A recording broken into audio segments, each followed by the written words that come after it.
Garden Basics with Farmer Fred is brought to you by Smart Pots, the original lightweight, long-lasting fabric plant container. It's made in the USA. Visit smartpots.com/Fred for more information and a special discount. That's smartpots.com/Fred.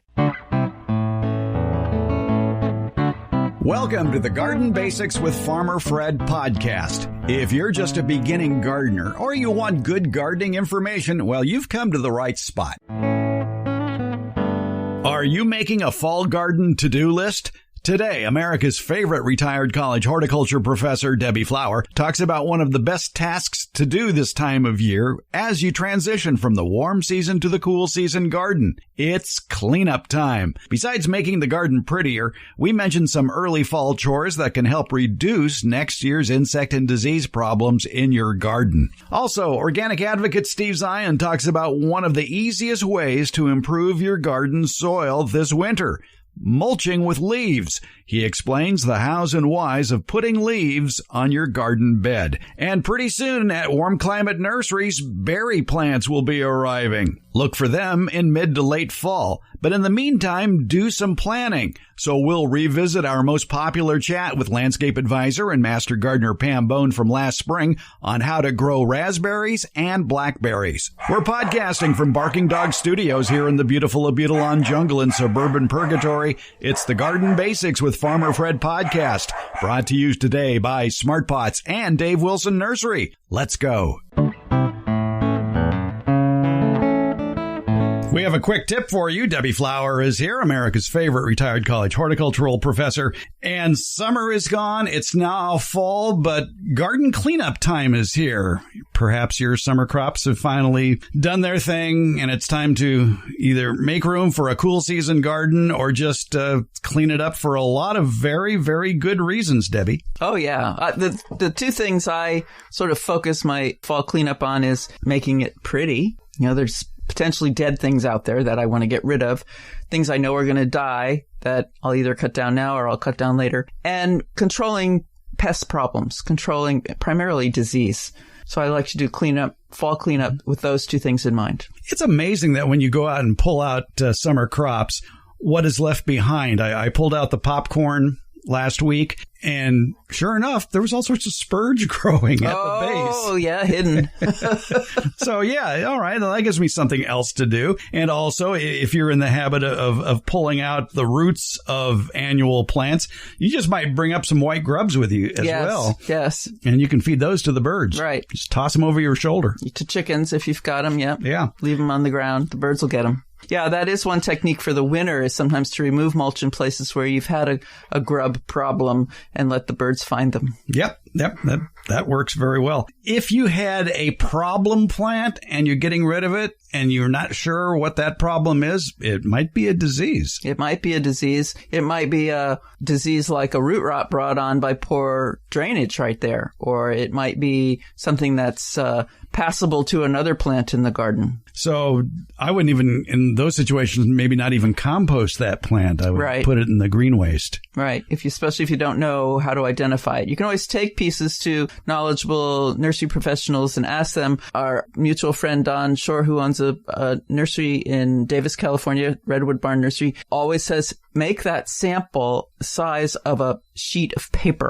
Paper you would type on. Paper you would get a letter on. So 8.5 by 11. Don't bring a single leaf and ask what's wrong with your plant. Bring a section of the plant that is at least as big as contains stems and leaves and maybe flowers if they were there. That gives more clues to the professional to help you diagnose the problem. And the roots can tell you tales, too. They can tell you tales. You want to see how they've grown, the shape they've grown in. You want to smell the soil when you take it out of the ground. If it smells like low tide, you've got a root rot problem for sure. By the way, for those of you born inland, the smell of low tide is a rather rancid smell. It's kind of like a sewer when you're fixing the sink and you forget to plug the pipe that's coming up out of the ground. Sounds like you've done that before. Yeah. Put a plug in that. All right. Is there value to replacing mulch? There is a lot of value, especially under a plant that has a disease. Roses come to mind because they do get many diseases, and a lot of them are fungal diseases, and fungus creates spores. Spores can fall to the ground, and then with winter weather, rain in particular, even wind, they can get back, splash up or blow back up onto the plant, and they're sitting there waiting for the right conditions to germinate in spring. So you can, if you're ambitious, remove the layer of mulch. That would be ideal. A layer of mulch that is right under that plant, and then bring in fresh mulch and put it down in its place. The mulch you removed would probably not be good to compost unless you know you have a very hot, active compost that gets to 140 degrees in all parts before you use it. At some point, while I'm removing summer annuals, I'm hoping to find the pair of reading glasses that fell out of my pocket somewhere in the yard. You know what I keep losing? Hori-horis. Yeah. It's a Japanese gardening knife. I had 3 of them. Now I have 2. Now I have 1. I don't know. I think I wear an apron with pockets in the front when I garden. I think when I bend over, they must fall out. So, number 1 is paint the handles of your tools a bright color. Or put a bright electrical tape on the handle. Something, yes. Something to give it color. I chose orange like safety paint to the hori-hori I still have. Yes. But right, I'm hoping to find mine as well. Tools can get left behind in the garden. Yeah. And glasses. And when you find them, what do? Well, you clean them up. Yeah. You got to get them out of the garden. And as you're pulling plants or weeding sections or removing and replacing mulch or just mulching because it's time again, you may find things that you didn't know you'd lost. And so clean them, wash them with a scrub brush or a sponge, something rough to get the sand off, and then oil them. Okay. What about removing rust? Well, rust you can remove by washing and rubbing, scrubbing, and then oil will help it stop forming. But rust in itself is actually a protective layer. Really? So you shouldn't scrape it off with a wire brush? Well, if you're going to maintain the tool from then on so no more rust forms, then yes. And that's where the oil comes in. Do scrape it off with a wire brush. But you have to then bring it in each time you use it, clean it off, put new oil on it, and put it away. Well, that almost sounds like what you should do every time you use tools at the end of the day. That's how you would maintain it once you've gotten the rust off of it. Yes, that's what I was referring to. Yeah, just scraping the dirt off, the loose dirt off your tools at the end of the day. Don't put away dirty tools. No, basically. Don't put away dirty tools, especially at my house. Okay. Hey, now for those who may not have had an experience with a hori-hori knife, it is really a multi-use tool. It is, which is why I carry it around with me. Yes. Yeah, it's heavy duty. It's a heavy shank of metal that when you look at it at first glance, it looks like a knife. But it's also a trowel. It's also a saw. Right. It's got nice big teeth on one side. It's got a wide enough blade you can dig a hole. It's got a sort of a forked tongue at the tip, which sometimes helps getting weeds out of the ground. It's a very useful tool. You'd think they'd be hard to lose, being about a foot long or so, but they disappear. Mine do. Yeah. Not that I hold it against my wife, but I still miss that hori-hori knife that went missing 20 years ago. Yeah. Yep. It's one of those tools that you build up a relationship with. Here's another thing I like to do in fall. Maybe more of a California thing than other climates, because I tend to only plant in certain seasons, and that's from when we first get rains through maybe till Thanksgiving, because the soil remains fairly warm and we're hopefully getting some natural rain and the days are shorter, temperatures are milder, and so the plants establish pretty well during that time. As I'm doing the cleanup, which I'm doing earlier in the season, I get some of those flat, they're about 1.5 inch wide wooden stakes, maybe a foot long, and the thin ones, the cheap ones. I don't like the plastic because I know there's a whole suite of animals that visit my yard at night, raccoons and skunks, and the plastic ones tend to get bent over or broken. The wood ones are tall enough and thick enough that doesn't seem to happen. And a marker, a permanent marker, and write on it things I would like to do in that area of the landscape. If I want to move a plant and it's too early, I'll say move this plant to and name the location. If I want to get a new one, I've thought it through, I've done my research, I've picked out my plant, I'll say plant an X plant over here. It has helped me organize my thoughts because I could pick all kinds of plants for one location, and if I've done the research, I need to make sure I sort of put that in writing for myself. I kind of do the same thing, but I use green tree tape. Oh. And I will tie it, especially on permanent crops like fruit trees or fruit-producing shrubs, if there's a non-productive section to that plant, in its time of production, I will put that piece of green ribbon-like tape around the non-performing branch to remind me at the end of the season, when there isn't much evidence of anything, that this is dead. Yes, it's sort of tangential, but when I'm thinking of pruning a plant to shape it, but it's not the right season, especially if it's a woody plant I'm going to prune during dormancy, I go out with a roll of masking tape and we'll put pieces of tape around the branch I think I want to remove. And then I'll walk around the plant, because the plant looks different from the other side, and check out my choice and walk around the other side, etc. And then when it comes time to prune, I have made my decisions. I was walking around the Fair Oaks Horticulture Center during their September workshop, and they have on a trellis a Stella cherry tree, except the tree has been espaliered. And if you live in California, there's this old garden rule that you want to prune your apricots and cherries in August, because it can allow those wounds to heal in time before the winter rains happen, which could spread rain-spreading diseases like eutypa. Right. Well, okay, so that's a good piece of advice. All right, so prune your apricots and cherries early, maybe in August. But what happens then when you've pruned your, let's say, Stella cherry tree on the espalier 2 or 3 days before in late August, and then all of a sudden 100-degree temperatures hit for the next 10 days? And it gets up to, say, 116 degrees. That was an unusual heat wave, and for which I think most of us really didn't know what to do. Shade cloth is what pops to mind for me. Well, what happened, though, was the side, it was on a north-south facing espalier. Okay. The south side facing the sun, the side that they pruned, they pruned both sides, but that south-facing side, all of a sudden, that hot sun was hitting newly exposed leaves, and they all got burned to a crisp. It was brown on one side. Go over to the north side, beautiful green. And so that may influence it will influence how it grows in the future. I have seen other plants burned like that, some in my own landscape. And then we had a whole bunch of rain, and I thought maybe that would knock off these burned plant parts, particularly leaves. And that didn't happen. So that means there's still a cellular attachment between the petiole of the leaf and the stem. So now we need to watch and see if the coming shorter days and cooler temperatures allow that plant to produce the cells that allow that leaf to fall off. If not, then the wood has been damaged also. Yeah, there are a lot of rules we follow because it's calendar-based. Right. And we're very organizational. We like to plan things out. And, of course, you do things every month of the year. That's why there's things like garden calendars. But I'm wondering now the value of garden calendars with sudden changes in the weather. Yes. Well, the calendars need to adapt, but we don't know how to adapt until we live through it, I think. Yeah, but at least with most weather and the accuracy of weather forecasts, we can get a glimpse of what's going to happen 10 days out, 12 days out that might influence what we were about to do. Yes. And so we have to think in that regard as well. Right. Another thing about pruning, especially a cherry and an apricot probably too, is that they have thinner wood.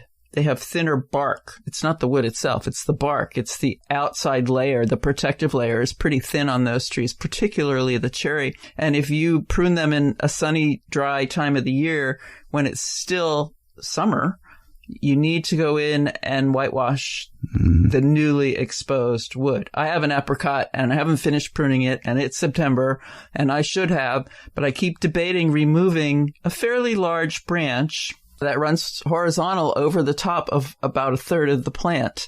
And my debate has to do with sun. When I remove that branch, what am I going to expose and how is it going to react? I'm going to do it in a season later than is recommended here in California because I'm more concerned about sun burning the exposed wood than anything. The outlook for rain this year here isn't all that good. Right. So you may have plenty of time. Long, dry periods, right? Yeah. Well, unfortunately, there's that too. We've taken some interesting scenic bypasses talking about end of summer or beginning of fall cleanup time. But again, we will persevere. One other thing to do in fall cleanup, if a plant is dying, take it out while it's still alive. Or if a branch is dying, cut it off while it's still alive. The reason for that is it's much, much easier to cut wood or roots that are alive and contain water than wood or roots that are dead and totally dried out. That's my reaction. Wouldn't it just snap off? No, they don't. It's a lot harder to prune with a tool, and I try to sharpen mine before I use them each time. I'm trying to force that habit into myself. It's much harder to cut dry, dead wood than it is living, lubricated wood. That's what it is. The water acts as a lubricant. Have you heard about anvil loppers? Yeah, I have a set. Okay. Yeah. All right. And that's the only purpose there is for anvil loppers as opposed to bypass. You can still cut the wood, but it's easier if it's alive. Okay. And you can always just wrap a chain around it, tie it to the back of your pickup truck, and hit the gas. Okay, I'll remember that. Yeah, don't do that. All right. I did that with an oleander once, and I almost lost the bumper on my truck. Oh, yeah. Yes. The way bumpers are made these days, I believe that. Yeah, all right. All right, end of summer garden cleanup time, beginning of fall. Let's get to it. Thank you, Debbie. You're welcome, Fred. You've heard me talk about the benefits of Smart Pots, the original award-winning fabric container. Smart Pots are sold around the world and are proudly made 100% right here in the USA. Smart Pots is the oldest and still the best of all the fabric plant containers that you might find. Many of the imitators are selling cheaply made fabric pots that fall apart quickly. Not Smart Pots. There are satisfied Smart Pot owners who have been using the same Smart Pots for over a decade, actually approaching 20 years. When you choose Smart Pot fabric containers, you know you'll be having a superior growing experience with the best product on the market. And your plants will appreciate Smart Pots too. Because of the 1 million microscopic holes in Smart Pots, your soil will have better drainage and the roots will be healthier. They won't be going round and round on the outside of the soil ball like you see in so many plastic pots. The air pruning qualities of Smart Pots creates more branching of the roots, filling more of the usable soil in the Smart Pot. Smart Pots are available at independent garden centers and select Ace and True Value hardware stores nationwide. To find a store near you or to buy online, visit smartpots.com/Fred. And don't forget that /Fred part. On that page are details about how, for a limited time, you can get 10% off your Smart Pot order by using the coupon code FRED. Use it at checkout from the Smart Pot store. Visit smartpots.com/Fred for more information about the complete line of Smart Pots lightweight, colorful, award-winning fabric containers. And don't forget that special Farmer Fred 10% discount. Smart Pots, the original award-winning fabric planter. Go to smartpots.com/Fred. Well, we're going from summer gardening to cool season gardening. And maybe you don't want to put in cool season crops. Maybe you don't want to deal with plants that might be killed by a frost or a freeze.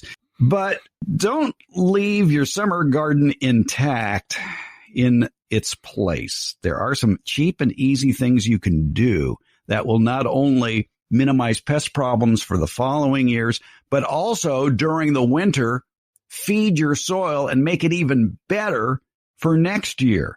We're talking with Steve Zien. He is Sacramento's organic advocate, of an organic gardener for decades. He ran his own organic gardening and a consulting company for decades. And Steve, I know we've talked about cover crops before, but going beyond cover crops, if people want an easy way to feed their soil during the winter, they don't want to grow cool season crops. I think one of the easiest things to do, well, two things to do, is A, cut down everything to soil level. If you're growing tomatoes and peppers, just cut them off at the soil level, but leave the roots in the soil. Exactly. And then cover that soil with leaves that are falling from the trees in the fall. Grind them up with your mower or a weed whacker or something and just put down 6, 8, 12 inches of leaves on top of that garden bed. And now it's your turn to tell us about the benefits of doing that. Yeah, it's absolutely wonderful. It regulates the soil temperature. The soil temperature will be warmer. The fact that it's all ground up makes it easier for the biology that's in the soil to come up into that mulch and munch it down. And then the rains will help leach those small little particles down. The worms that are in your soil will come up and feed on that every single day. And if it's a thick mulch, even at night, because it'll be dark, they will be aerating your soil and taking that organic material down into the soil. And the nutrients that leach through by the rains will also leach the biology, because that'll start composting on the top of the soil. And the biology that's composting will increase in numbers and will and end up moving down into the soil as well.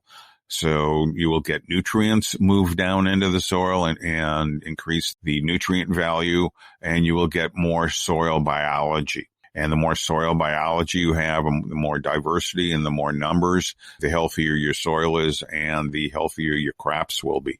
I just took a class recently. Everybody's been talking about rotating your crops for decades to reduce pest problems. And they're saying that if you have the right biology and you put down, you either grow cover crops or you put down a thick mulch, you really will have the biology in there, the beneficial soil biology, to naturally combat the pest problems.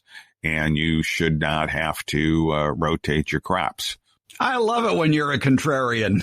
Yeah, that's great.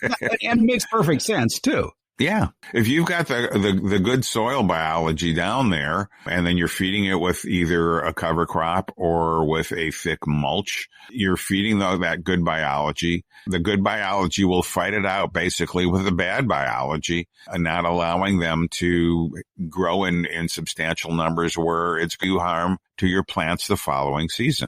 Now, I mentioned earlier about clipping off the tops of the plants and leaving the roots in place. True or false? True, because they will decompose, and they'll typically will decompose pretty fastly.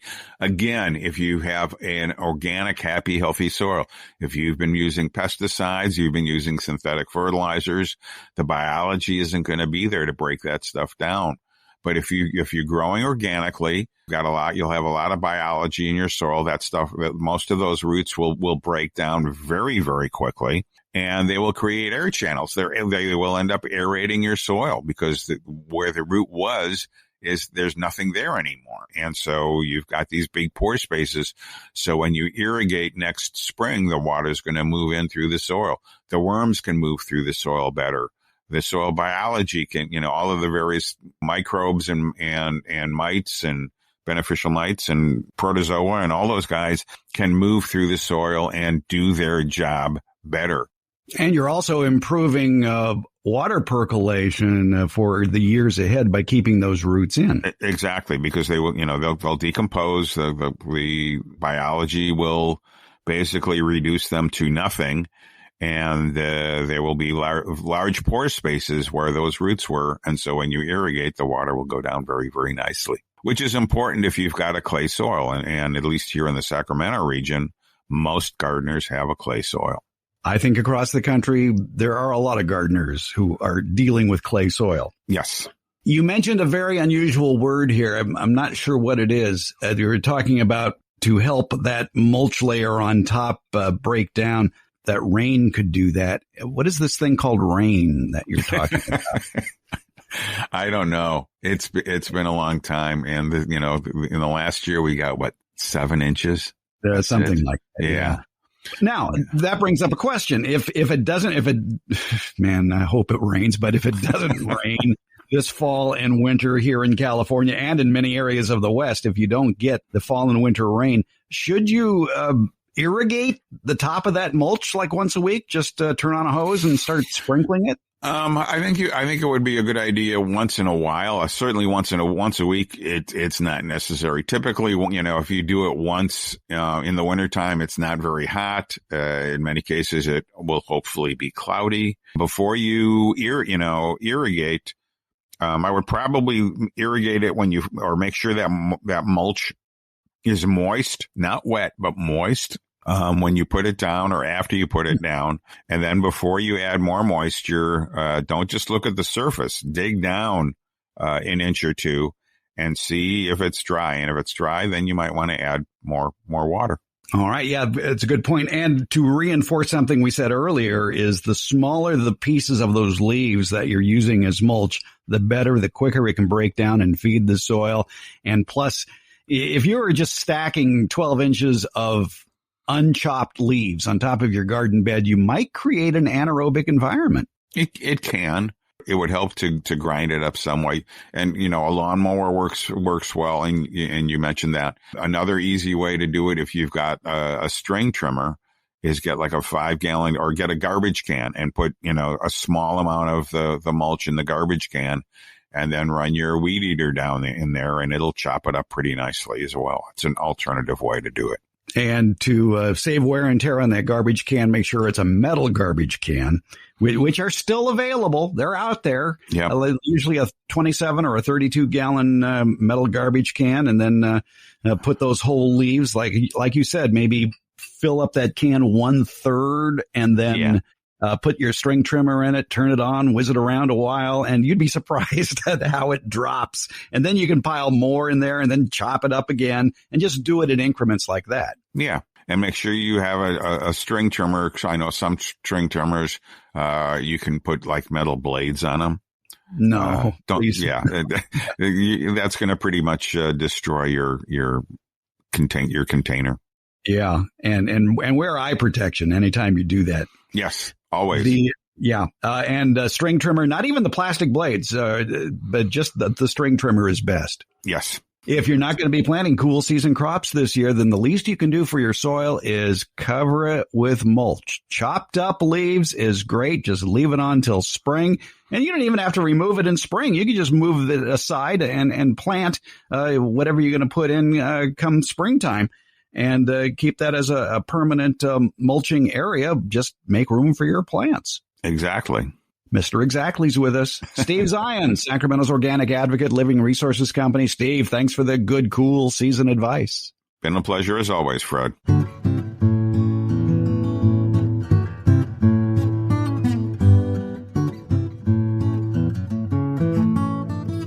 You want to start the backyard fruit and nut orchard of your dreams, but maybe you don't know where to begin. Or maybe you're currently growing fruit and nut trees and you've got a million questions, such as what are the tastiest fruits to grow? Where can I go to buy some of these delectable fruit and nut trees you've been reading about? And then how do you care for all of these trees, including planting, pruning, and harvesting? I've got one online stop in mind for you where all these questions you might have will get answered. It's DaveWilson.com. That's Dave Wilson Nursery, the nation's largest wholesaler of fruit and nut trees for the backyard garden. They have planting tips, taste test results, and links to nurseries in your area that carry Dave Wilson fruit trees. Click on the Home Garden tab at DaveWilson.com for all of these links, including a link to their years of informative videos about growing fruit and nut trees that they've posted on the Dave Wilson Nursery YouTube channel. Start the backyard orchard of your dreams at DaveWilson.com. We're at the house of Master Gardener Pam Bone here in Sacramento County, and she loves raspberries, and you ought to see her raspberry garden. So today we're going to talk some raspberry basics. And Pam, this is a rather phenomenal stretch of raspberries you have here. It looks to be about 25 feet long and about 8 feet deep. But what I like is that you have incorporated rows between the raspberry so that you never have to reach more than 2.5 feet to pick the berry. So that was smart thinking of putting the rows that you can walk on to be able to reach. That is really critical. Actually, it's really difficult. Otherwise, you don't get into the middle to harvest. It's hard for pruning later on. It's hard for pest control. It's really important. So what we did is we have some raised beds. They originally were 2x6s. They've sort of disintegrated over the years, but the soil has built up, and then between those raised beds, then we put down a lot of mulch. And over the years, it's raised up as well. And so what we have is pathways throughout the whole area, and you can reach and pick and harvest, and it's really easy to get to it, and it makes it a lot easier than a big solid block, and that is really important. How adaptable are raspberries to the United States? Are there zone limitations? Well, some people would tell you that they can't grow raspberries in Sacramento, that they have a really horrible time. And we've been growing raspberries here at our house for practically the whole time we've lived here, which is nearly 42 years. And there are certain varieties for certain locations. So you have to know what will do well here. You also have to know kind of location they require too. How much sun can they take? You have to have sun in order to produce the berry itself.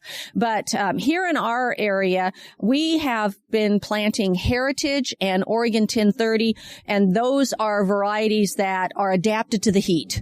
And the Heritage variety is still available everywhere. My daughter grows Heritage in Washington, in Pullman, Washington. So these are what we call the fall bearers or ever bearers, and they are a little bit different variety than the kind that you put up on a trellis and all, which actually they're much easier to prune and that. So yes, just go to your local cooperative extension or your nursery and find out what varieties are adapted to your area and what are their growth habit, and do you want that kind of growth habit? How much work are you willing to do with training them and pruning them and everything? So we've adapted very well here and produce huge crops of berries. If you look at the picture that's with today's episode of Pam's raspberry bed, you see a lot of T-posts sticking up with a lot of wires. And judging by the heights of the wires, it looks like these raspberries get maybe 6 feet tall. Oh, yes, definitely. They will grow at least that far. And then, in fact, sort of hang over. So I'd say they might even be 7 feet tall. They grow beautifully in our area, in the location that we have, and very vigorously. And we found that this system maintains them without having to do a huge trellis system, because what these are, they are pruned down, not to the ground, but to basically brown sticks in the winter months. And then the new spring growth comes up, and then it keeps growing, and then new growth comes up from the base to produce a fall crop. What we found is that it's almost like creating a little playpen for them. All you really need are wires that go around just to hold the berries inside so that they'll remain upright. So all we do here is you just come on over here, Fred, and you just move the berries as they grow into the wires, and then they're just held inside. And so we've got a center wire here too, just so they won't flop. And it's a really ideal system. We found it works really, really well for this type of everbearer or fallbearer raspberry. What's the spacing on these plants? Well, what was the spacing on the plant? Originally, and what is it now? Yeah, right. Right now, they're probably, my husband just went and we harvest a lot of plants that come up in between the rows, and we have another little nursery area that's too much shade for very much berry production. So we then harvest and we place plants that die out. And I would say they're probably about maybe a foot apart or so. They probably started out back in the day about 2 feet apart, but no, this is a block system. It's okay for them to be a little bit crowded, but you can see there's some areas that are a little bit more open, and other areas that it's a little bit more compact and that. So I don't think you can really mess up with this system at all, and they can be fairly close together. Remember, raspberries send up nice little new plants all over the place, and so if you space them far apart, they're going to fill in on their own anyhow. So you don't have to crowd them when you first start. This is being irrigated by a drip irrigation system. Yes. You have lines of 1/4-inch tubing. It looks like the emitters are spaced at 8 or 12 inches apart. And the lines themselves are maybe a foot apart each to ensure equal soaking of the soil. Are raspberries a thirsty plant? They are. They do need even watering, regular watering. And we did find out kind of the hard way. We've always used a drip irrigation system, but back in the old day, before they had pressure compensating inline emitters, we had this laser tubing, and it just really produced a lot of water. And we wanted to be more efficient. And so even though it was on a drip system, we wanted to change to these new lines. And we found out we've got to put a lot more of these in here because these plants are thirstier than we thought, and that laser tubing was putting out a lot more water. Luckily, it puts that out very efficiently, but yes, I would say we do water these once a week, but when we do, they may have to run for 4 to 6 hours at a time, depending on the heat and how hot it gets in the summertime here, or what kind of a hot spell we're having, or whatever. We may then turn it on twice a week, but not run it quite as long. So I adjust it. But right now it's set for once a week, and I believe it's on for 4 hours.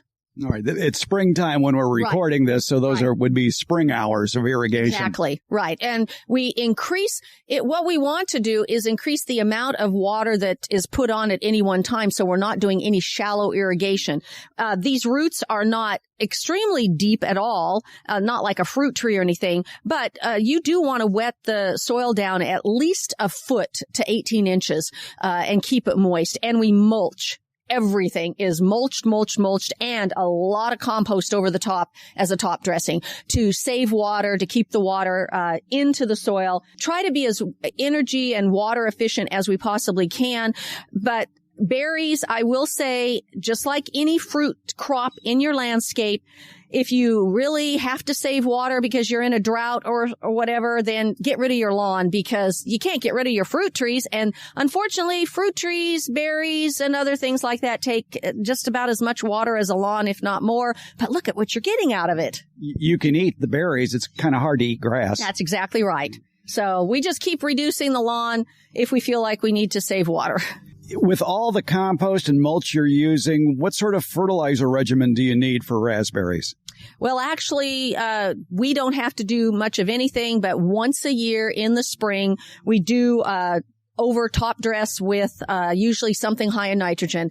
Just like all fruits of all sorts, and we grow a lot of fruits in our landscape, they need nitrogen to grow and to produce fruit. People think, oh, you need phosphorus and potassium, but we've done a lot of soil testing in our area, and I worked for the Cooperative Extension for many years and saw a lot of soil tests come by, and for the most part, we don't see a lot of phosphorus and potassium deficiencies in our woody plants and our fruit trees.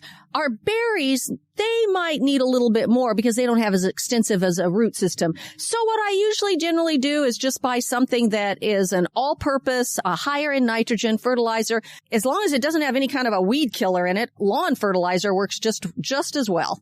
Yeah, exactly. There are a lot of good, starter lawn fertilizers that take their time to break down and can feed the plants for a much longer period of time. And actually, lawn fertilizers are a fairly good choice for a lot of massive plantings like raspberries here.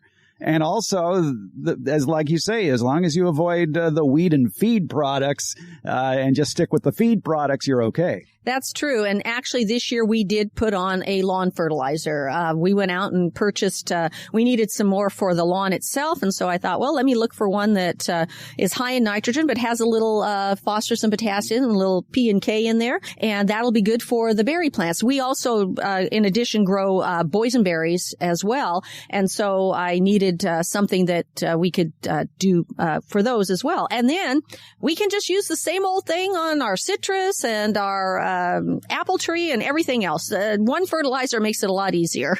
Raspberries, harvest time is when, and how do you harvest them, and how long can you store them? Well, the berries, this particular variety, now remember, these are the two crop variety, and a lot of people may grow raspberries that only produce a spring crop. This one also produces the fall crop. It's heritage, right?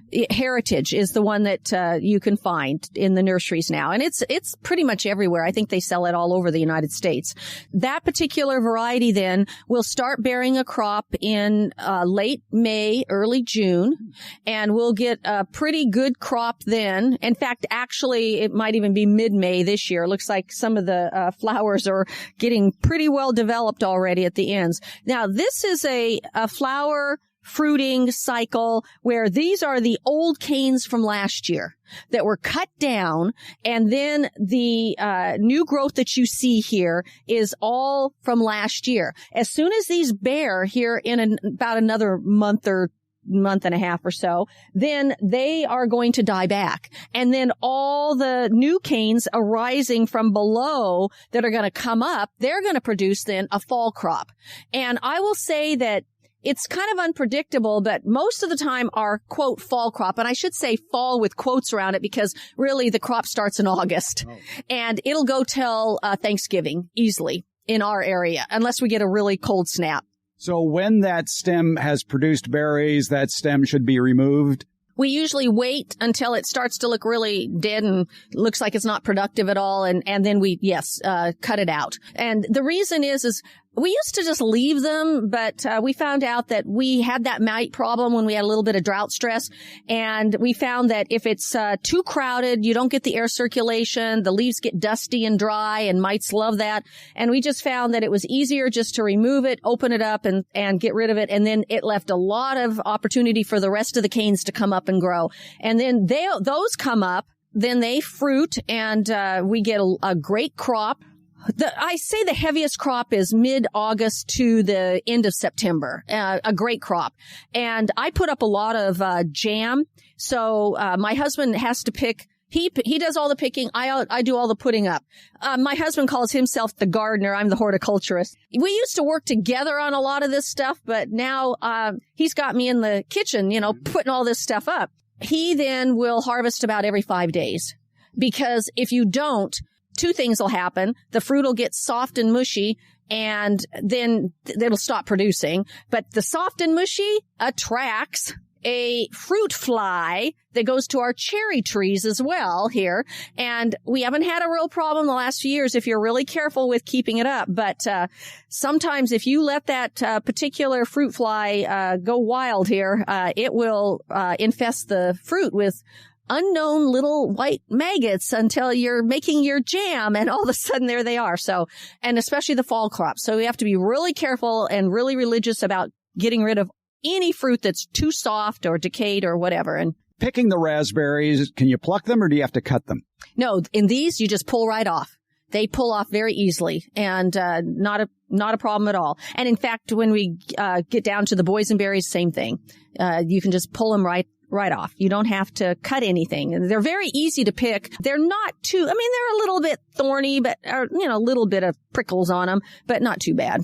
What does Mike the gardener use to store the raspberries as he's picking them? Does he have a big bag, or is he just carrying a bucket? So what I do is I like them because to be in a colander. And so I have a lot of large metal colanders and some plastic colanders. That way there's more broad surface area. He brings them into the house then, and I kind of make sure that they are well distributed because I put them in the refrigerator. And actually raspberries have a very, very long refrigerator life. They can easily stay in a refrigerator without having to put them up to do anything with them for 5 to 7 days and not see any decay or anything, as long as you've picked them without already having a problem with a soft fruit. I try to get to them, though, and put them up if I can within about 2 to 3 days. But if something happens and I get a little behind, it's really producing heavily, I can leave some of them in there. It works out really well, actually.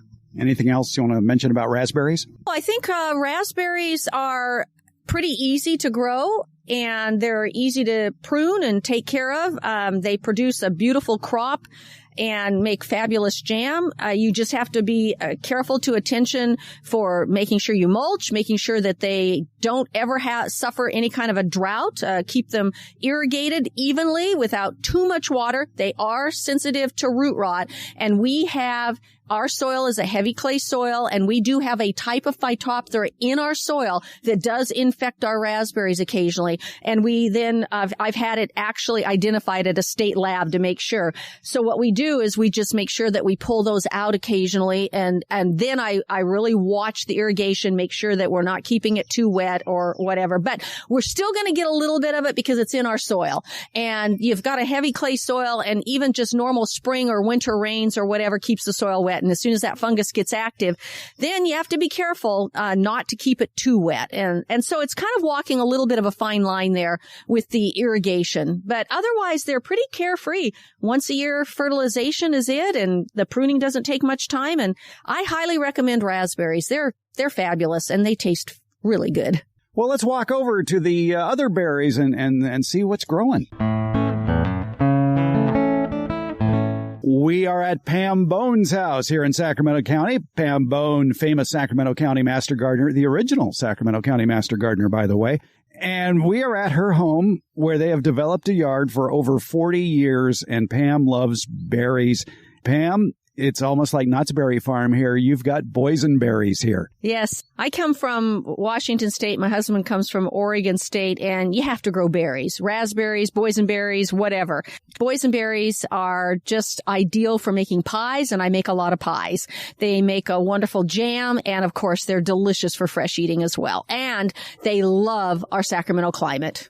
Ah, so does that mean that in a state like Washington, they wouldn't do well? No, they do great there, too. Oh. They love it there. They do just as fine. So you just have to decide, do you have the sun for them? They just like full sun, and they do really well in that. They are very adaptable, actually. Describe the trellis that you've designed for them. Years ago, we had a massive system with the big wooden crossbars on it and the ones that you see commercially and all. And it's a pretty daunting thing and it takes a lot of time and energy to install, and it's expensive. And one day we had a massive tree fall and literally destroy our entire berry patch here, including the crossbars. And so we decided, you know what, we're going to do this a little easier. And we're going to use these T-bars, these metal T-bars with wires, and it works just beautifully. It holds them nicely. We've got T-bars spaced out so that you've got not too much tension on the wire, or, too much stress on the wires here. And then we've got the 3-wire system so that the berries can be trained in 3 different locations and tied on with little twisty ties. And then we use kind of a barrel method, sort of where you come up from the base of the plant and then you go onto one of the wires and train the branches sometimes as a barrel loop if you've got a long enough cane, and they loop around, gives a little more maximum sun exposure for the plant. But yeah, these T-bars just work really, really well. They stay in the soil nicely, and you can see they turn in just a little on the edges just because some of the tension's late in the season, but you can twist the wire a little bit tighter, and it works great. And it's inexpensive, easy to do, and not so daunting. For you technically minded at home, the T-bars are spaced about 8 to 10 feet apart, and there's a 3-wire system on here that looks like it begins about 18 inches above the ground, and the next 2 wires are also spaced by another 18 inches. And so the total height of this is maybe 4.5 to 5 feet. Yes, and then some of the berries later in the season, then they'll stick up a little bit further and they'll lop over just a bit. But otherwise, this contains them pretty nicely, actually. You can see that we do have some canes that are growing past the wires, but for the most part, it works well for us. If you've got a really, really vigorous canes growing, then you might want to make a little bit taller. And a little bit more support on the ends as well. Exactly. That's true, too. If they get really heavy and laden down, then the wires then sag and that. And we get a little bit of that, but gosh, it's a really inexpensive, easy way to do it. And if for some reason you had to move it or adjust things or whatever, it's easy to do. This whole thing with the big wooden crossbars and people putting them in concrete and whatever else they do, it's like digging a fence and I don't know, a permanent structure may not be what you needed to have. How do you care for boysenberries then? What are the watering requirements, the fertilization, and the pruning requirements? Well, as far as watering goes, they need regular irrigation, at least once a week irrigation. We have a drip irrigation system using the inline emitters in rows down the berries themselves. We have 3 lines on each of the rows, so we encompass most of the root system. And then we want to make sure that we run that drip irrigation as long as water is flowing down into the root system. We want it to go down in as far as we can, which is going to be at least 12 to 18 inches is where most of those roots are contained. So you want to make sure that you run the irrigation long enough. I will say that I find that most people do not run their drip irrigation long enough, and they just dribble out a little bit of water. Then you get a very shallow root system. And what happens if you have a dry spell, you forget to water, something happens or whatever, then the plants really suffer. So watering is really critical. The other thing that we do is we put on a lot of wood chips. We get a lot of arborist wood chips that are delivered to us and put that on. And then we always top dress with compost. We have a lot of compost piles. We have a lot of oak trees and other trees that produce leaves. And plus, of course, I save all my kitchen scraps and that. And that compost then makes a wonderful top dressing. It doesn't completely eliminate fertilization, but it helps to give you a little bit of nutrition as well as keeping the soil moist and cool and helping to mitigate soil fluctuations in temperatures. And then it's going to help with your watering as well. So fertilizing then about once a year. Already did it just a few weeks ago, just as the growth is starting up in usually early March. Then we go in with an all-purpose fertilizer, or in our case, this year and in years past, we often just get an all-purpose lawn fertilizer, high in nitrogen, which these berries need, but it still gives you a little bit of phosphorus and potassium. But nitrogen, people don't realize that you've got to have the growth in order to produce flowers and fruits, and the fact that we're putting on a lot of mulch and a lot of compost on top, and that the soil in our area isn't real deficient in phosphorus and potassium, you don't need very much of it. You're going to get it from your mulch and your compost a little bit anyhow. So the nitrogen's the one thing that is transitory. You put it on and it flows right out with your waters, and you got to be careful not to overwater or you'll lose your nitrogen. So nitrogen's real important that it be put on annually for all fruits, whether they're bushes or vines or fruit trees. Always a good idea to have your soil tested before you do any planting so you know exactly what your soil needs. There are a couple of inexpensive university-related soil testing sites that'll be glad to take your $20 and send you back a soil test report. One is the University of Massachusetts Amherst, and the other is Colorado State University. If you look up either of those universities and put in the words soil test, you'll get the details on how to go about that. And they're fairly complete soil tests, too, so that is a inexpensive option. Of course, you can always soil test for macronutrients and pH yourself. You can find those kits at any garden center or nursery. But yeah, know your soil before you plant anything. Are the boysenberries like raspberries? Once a branch produces, it's done? Yes, and in fact, in this case, because our raspberries, I was saying earlier, are fall bears or ever bears, people call them, because they produce two crops. This produces one crop. We get a crop in June, and then that's it. And then those berries, as soon as they start to really dry back and look kind of crispy, you just remove them. Then the new canes are all coming up from the base of the plant, and we let them just sprawl on the ground while the others are dying back. Then we take them out, and at some point, then put the new ones up onto the trellis. All right. Boysenberries, and what do you do with them? When do you harvest them? Harvesting is in June in our area. Basically, they're pretty much finished by the 4th of July. We can usually count on the last crop just about then, and they will start producing about the first week of June. And you just come out and pick them. You pick them with your fingers. You don't have to use any kind of pruning equipment or anything like that. You just pluck them off, and they store very nicely in a colander in the refrigerator. And I make a lot of pies and jam with them, and we eat them fresh and just love them. They're great. Boysenberries are one of the most versatile berries and do well in a variety of climates as long as you have. They actually will tolerate the sun even better than raspberries. Full sun. They don't do well in the shade as far as, they'll produce a lot of vine, but who wants that? And then you do have to, one thing with boysenberries, like any blackberry, because they're a type of blackberry, is that they will send up errant blackberries, and you can get the blackberry mess if you're not careful, where the patch gets overgrown. So just go out there and make sure you tidy up the rows occasionally and dig out those ones. Otherwise, we don't find them becoming the jungle at all, unless you're just not keeping up with it. Are there boysenberry varieties?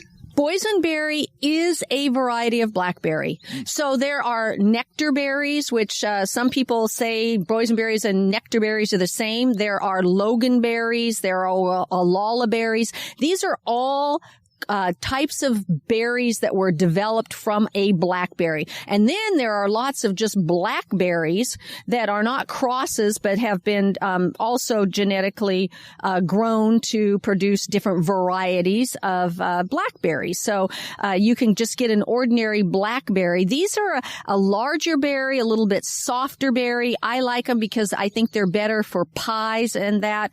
We did grow regular blackberries as well, but found they weren't to my satisfaction for baking with them and making jam. So we took them out and put in more boysenberries. How daunting are the thorns on these? You know, back in the day when we first put these in, the thornless berries didn't produce very well. They were not very good varieties. Now, I understand from a lot of growers and from the master gardeners that grow these at our Fair Oaks Horticulture Center that a lot of the thornless varieties are excellent now and do produce well. So we put in thorny varieties, and they're not that bad. I will say when we're tying them up, oftentimes you have to put tape or something on your fingers to prevent yourself from just getting little prickles into your fingers, but they're not that bad. And they just produce so well. It is a little hard to be tying branches up to wires when you're wearing thick goat gloves. You can't do that. That's the problem. And so doing something, and actually what works actually pretty well now, and I found that I like these, is just the little thin latex gloves you use for just clean up around the house and that. They actually work pretty well for being able to tie with those. And then you can replace them and they're cheap. There you go. That's a good quick tip. We are in the boysenberry patch at Pam Bone's house. It looks to be very delicious, he said punnily. Thank you, Pam. Thank you very much, Fred. I enjoy sharing my crop with you. Can organic pesticides be hazardous to your health? How safe are homemade pesticides? How safe are some of your other garden inputs, including mulches, manures, and even water? In the October 7th Beyond the Garden Basics newsletter, we chat with America's favorite retired college horticulture professor, Debbie Flower, about these topics in the podcast section of the newsletter. And we do a deep dive in the newsletter itself about less toxic pesticides that you should consider using after you've exhausted all the physical, mechanical, and cultural controls for garden problems. Find a subscription link to the Beyond the Garden Basics newsletter in today's show notes, or visit our website, gardenbasics.net, where you can sign up to have the free Beyond the Garden Basics newsletter and podcast delivered to your inbox each Friday. Also at gardenbasics.net, you can listen to any of our previous editions of the Garden Basics podcast, as well as read a transcript of the podcast episode that you're listening to now. For current newsletter subscribers, look for the How Safe Are Organic Garden Chemicals. It's in the Beyond the Garden Basics newsletter, now available and in your email. Take a deeper dive into gardening with the Beyond the Garden Basics newsletter, and it's free. Find the link in today's show notes or at gardenbasics.net.